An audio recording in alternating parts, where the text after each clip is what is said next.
ये कहानी एक ऐसी माँ के ऊपर आधारित है जो अपने बच्चों को एक एटिक के अंदर बंद कर देती है और फिर इन बच्चों के बीच में वहाँ पर क्या क्या होता है ये हम आज की इस एक्सप्लेनेशन में देखने वाले हैं। आज मैं जिस फिल्म को एक्सप्लेन करने वाला हूँ उसका नाम है फ्लावर्स इन एटिक और ये फिल्म 2014 में रिलीज हुई थी। मूवी की शुरुआत होती है और हमें एक फैमिली दिखाई जाती है। इस फैमिली में 6 लोग होते हैं, क्रिस्टोफर, कैथी, कोरल और 2 ट्विंस कोडी और कैरी। इनके डैड, जिसका नाम भी क्रिस्टोफर होता है, वो अक्सर अपने काम के चलते बाहर रहते थे। आज बहुत दिनों बाद इनके डैड क्रिस्टोफर अपने घर आए हैं और उसको देखकर उसके बच्चे और उसकी वाइफ बहुत ज्यादा खुश होते हैं। क्रिस्टोफर अपनी वाइफ के लिए एक बहुत महंगा नेकलेस लाता है और यहाँ हमें पता चलता है कि क्रिस्टोफर का प्रमोशन हुआ है और उसके काम के साथ साथ उसकी सैलरी भी बहुत ज्यादा बढ़ चुकी है। अब इसी खुशी में ये लोग आज रात अपने घर पर एक पार्टी रखते हैं, पर पार्टी में क्रिस्टोफर की जगह एक ऑफिसर आता है और उसकी वाइफ को बताता है कि एक एक्सीडेंट में क्रिस्टोफर की डेथ हो गई है। अब ये सुनते ही कोरल शॉक्ड हो जाती है और इसके बाद से ही वो डिप्रेशन में चली जाती है। फिर एक दिन कैथी कोरल से पूछती है कि आपने आगे क्या सोचा है। तब कोरल उसको बोलती है कि एक ऐसी औरत के लिए नौकरी करना बहुत मुश्किल है जो एक हाउसवाइफ हो और उसके 4 बच्चे हों। अब इसी टेंशन में कोरल एक एड्रेस पर बार बार चिट्ठियां भिजवाती है और उसकी कई कोशिशों के बाद एक दिन कोरल को उसकी चिट्ठी का रिप्लाई आता है, जिसको पढ़कर कोरल बहुत ज्यादा खुश हो जाती है। फिर कोरल अपने बच्चों को बताती है कि जिस एड्रेस पर वो चिट्ठियां भेज रही है वो एड्रेस तुम्हारे नाना का है।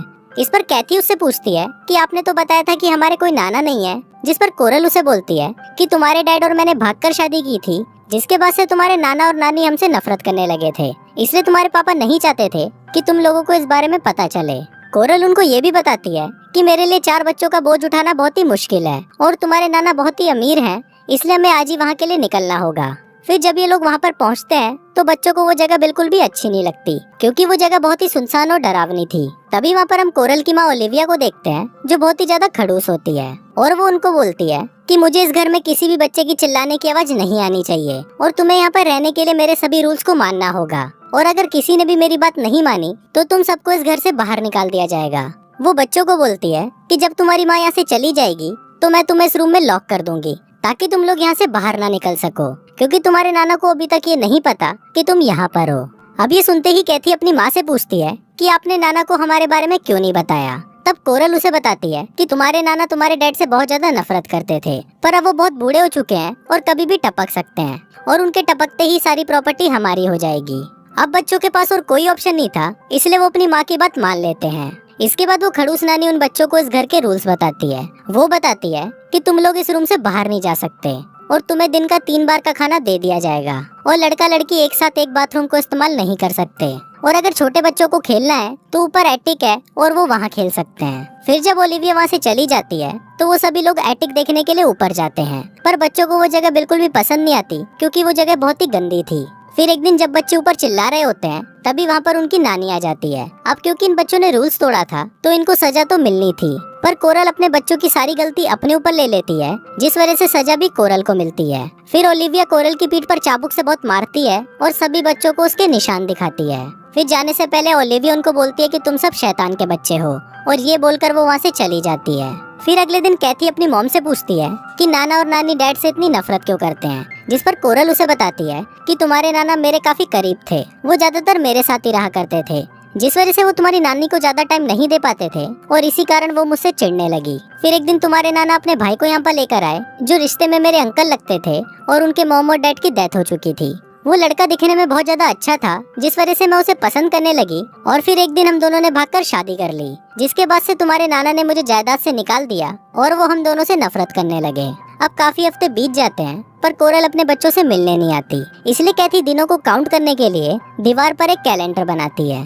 फिर एक दिन कोरल जब उन लोगों से मिलने आती है तो वो बहुत ज्यादा खुश लग रही होती है। फिर कैथी कोरल को बोलती है कि तुम नाना को हमारे बारे में कब बताओगी, जिस पर कोरल उसे बोलती है कि वो ऐसा कभी नहीं कर सकती, क्योंकि यहाँ पर आने से पहले कोरल और उसके डैड के बीच में ये बात हुई थी कि अगर तुम्हारा कोई भी बच्चा नहीं होगा तभी तुम इस घर में रह सकती हो, और मैंने उनको ये बोला था कि मेरा कोई भी बच्चा नहीं है। अभी सुनकर कैथी को बहुत ज्यादा बुरा लगता है और उसे लगता है कि कोरल हमें यहाँ बंद करके अपनी जिंदगी आराम से जी रही है।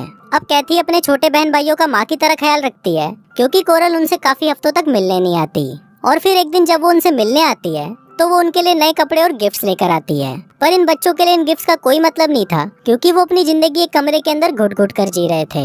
इसके बाद कोरल उनको बताती है कि आज घर में एक पार्टी है, जिसपे कैथी और क्रिस्टोफर उस पार्टी में जाने की जिद करने लगते हैं। अब कोरल इसके लिए मान तो जाती है, पर वो उनको बोलती है कि तुम लोगों को सब कुछ छुप कर देखना होगा, और वो उन दोनों को एक टेबल के अंदर छुपा देती है।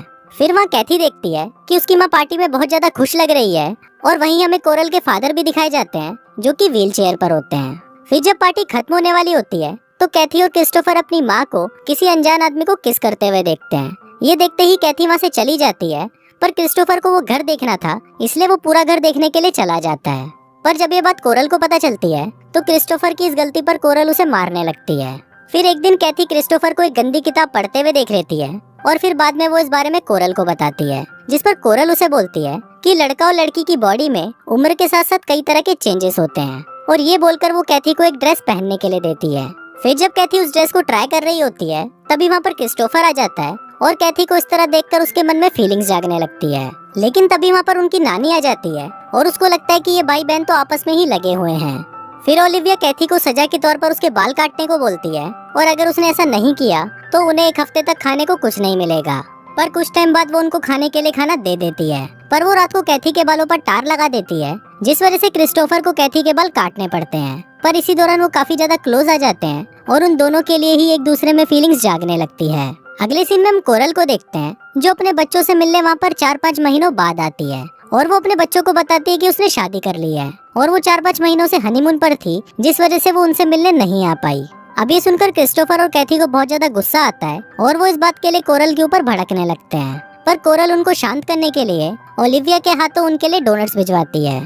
फिर अगले सीन में हम क्रिस्टोफर को देखते हैं, जो बहुत ही चालाकी से ओलिविया से उस कमरे की चाबी का प्रिंट एक साबुन में ले लेता है, और ये लोग यहाँ से बहुत सारा पैसा चुरा कर यहाँ से भागने का प्लान बनाते हैं, और इसके लिए ये लोग रोज घर में चोरी करना शुरू कर देते हैं। फिर एक दिन इनको चोरी करते हुए एक किताब मिलती है, जिसमें गपागप की सारी पोजीशंस के बारे में लिखा होता है। अब उस किताब को पढ़कर उन दोनों में फीलिंग्स जागने लगती है, और वो दोनों वहीं पर ही गपागप करना शुरू कर देते हैं। फिर अगले दिन हम उनके छोटे भाई कैरी को देखते हैं, जो बहुत ज्यादा बीमार होता है, जिसके बाद कोरल ना चाहते हुए भी उसको हॉस्पिटल ले जाती है। फिर कुछ दिनों बाद कोरल वहाँ आकर उनको बताती है कि कैरी को फूड पॉइजनिंग थी, जिस वजह से उसकी डेथ हो गई। अब इसके बाद से हम देखते हैं कि इन सभी की तबीयत धीरे धीरे खराब होना शुरू हो जाती है, पर ये लोग इतना पैसा तो इकट्ठा कर लेते हैं कि यहाँ से भाग पाएं। और आज ही ये लोग ब्रेकफास्ट के बाद यहाँ से भागने का प्लान बनाते हैं, पर तभी वहाँ पर कोडी उन्हें बताती है कि इस चूहे की मौत हो गई है, और ये चूहा वही डोनट खा रहा था जो उस दिन उनकी मॉम ने भिजवाए थे। अब ये सब देखकर हम व्यूवर्स को पता चलता है कि इनकी मॉम ही अपने बच्चों को मरवाना चाहती है,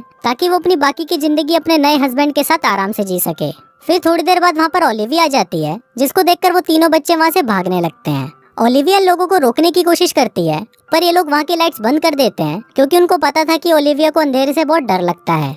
अब ओलिविया अंधेरे से बहुत ज्यादा घबरा जाती है, और वो उनसे रिक्वेस्ट करती है कि प्लीज ऐसा मत करो। इस पर क्रिस्टोफर उसको बोलता है कि तुम तो हमें मारने वाली थी, जिस पर ओलिविया उन्हें बताती है कि डोनट्स में जहर मिलाने का प्लान तुम्हारी माँ का था। पर ये बात सुनकर उन लोगों को कोई फर्क नहीं पड़ता, क्योंकि उनके लिए उनकी माँ पहले से ही मर चुकी थी। फिर वो तीनों ऊपर से एक रस्सी फेंक कर नीचे आ जाते हैं, और वहाँ से भागकर एक ट्रेन में चढ़ जाते हैं, और इसी के साथ ही ये फिल्म यहीं खत्म हो जाती है।